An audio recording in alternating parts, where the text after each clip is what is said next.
Olá! Existe um princípio que é, sem exagero, a viga mestra de todo o nosso sistema jurídico. E para quem está sonhando com a carreira no Ministério Público, entender esse princípio não é só importante não, é absolutamente decisivo. A gente está falando, claro, da dignidade da pessoa humana. Hoje, vamos mergulhar fundo para entender por que isso não é só mais um direito, mas sim o valor fundamental que ilumina e dá sentido a todas as outras leis. Bom, para construir um entendimento bem sólido, nosso roteiro vai ser o seguinte, olha só. Primeiro, a gente começa com o conceito e o porquê dele existir, o seu fundamento. Depois, vamos ver como as tragédias do século XX levaram à sua positivação no pós-guerra. Em seguida, o foco é total em como a nossa Constituição de 88 o consagrou. Daí, a gente analisa sua natureza jurídica na prática, faz uma comparação rápida com outros países e, para fechar com chave de ouro, vamos resumir os pontos-chave, aqueles que não dá para esquecer na hora da prova. Vamos lá, então? Tudo começa com o porquê, né? Antes da gente ver como a dignidade funciona na lei, a gente precisa entender a sua essência. Por que a pessoa humana tem essa centralidade toda? É exatamente isso que vamos explorar agora, a fundação de todo o edifício jurídico. Vejam só essa definição. Ela é muito poderosa. Quando se diz que a pessoa é o centro e o fim do direito, o que isso significa na prática?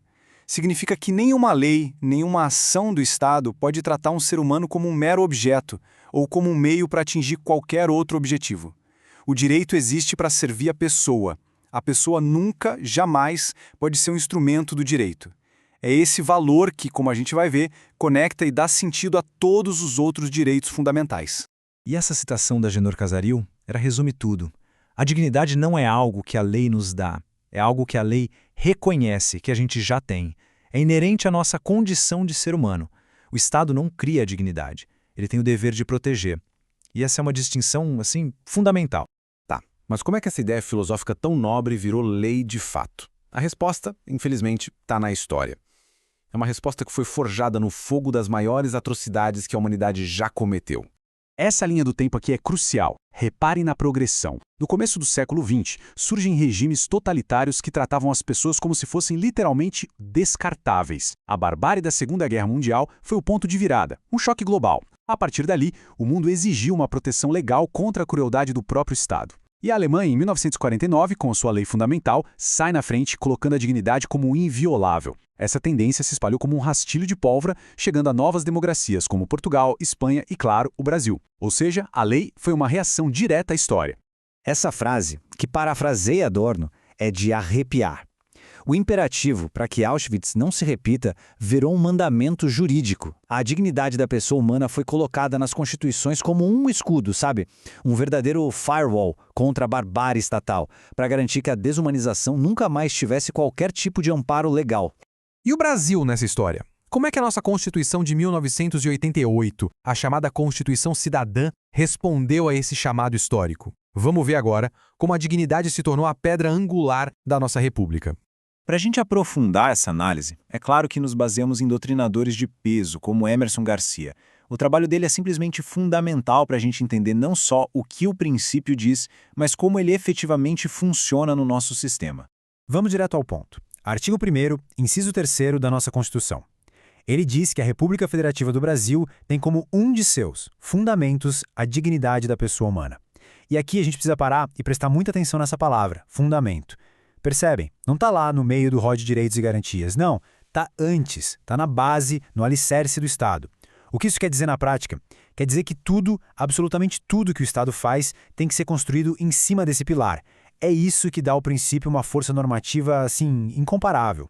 E o que é fascinante é que o princípio não fica lá, isolado no artigo 1º. Ele irradia por todo o texto constitucional. Olha só como ele serve de base para o planejamento familiar lá no artigo 226, para a proteção com prioridade absoluta da criança e do adolescente, no 227, e para o amparo aos idosos, no 230. A dignidade é como se fosse o sol, e esses direitos específicos orbitam em torno dela. Certo, já entendemos o conceito, a história, mas na prática, no dia a dia de um promotor de justiça, como é que esse princípio funciona? Entender o que a dignidade faz no sistema jurídico é o que realmente importa para a atuação profissional.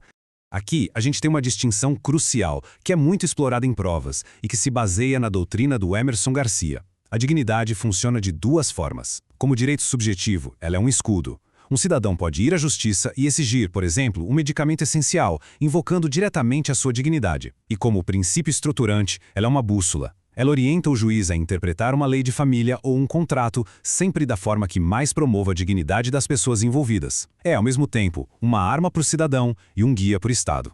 E essas duas dimensões se desdobram em 3 funções práticas. A dignidade serve como um parâmetro para dizer se uma lei é constitucional ou não, um guia de interpretação para todas as outras normas e uma exigência de compatibilidade para todos os atos do poder público. É um verdadeiro canivete suíço do controle jurídico. A nossa Constituição não nasceu em uma ilha, né? Ela dialogou muito com outros sistemas jurídicos, principalmente os europeus, que também saíram de passados autoritários. Então, vamos colocar o Brasil nesse contexto. Agora, olha que interessante essa comparação. Isso aqui é ouro puro para a hora do estudo. Vamos notar a essência, o que está no coração de cada Constituição. A Alemanha fala que a dignidade é inviolável. Ponto. Portugal diz que a República é baseada nela.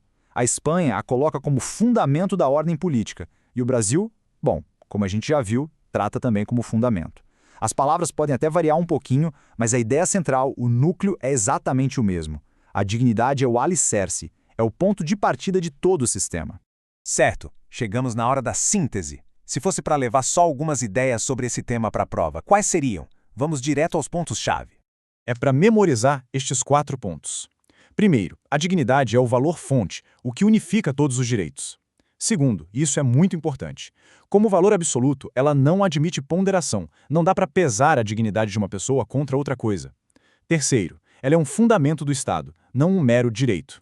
E quarto, a sua consagração na lei é uma resposta histórica ao totalitarismo. São esses os conceitos que mais aparecem em provas. E a gente termina com uma reflexão que é para levar todo esse conhecimento teórico para a prática. Como este princípio fundamental vai informar a atuação de um futuro membro do Ministério Público? Porque, no fim das contas, a dignidade da pessoa humana não é uma abstração para ficar em livro, mas sim um guia concreto para a ação do dia a dia na defesa da sociedade. Se esta análise jurídica ajudou nos estudos, não se esqueça de se inscrever aqui no canal e deixar aquele like. Até a próxima!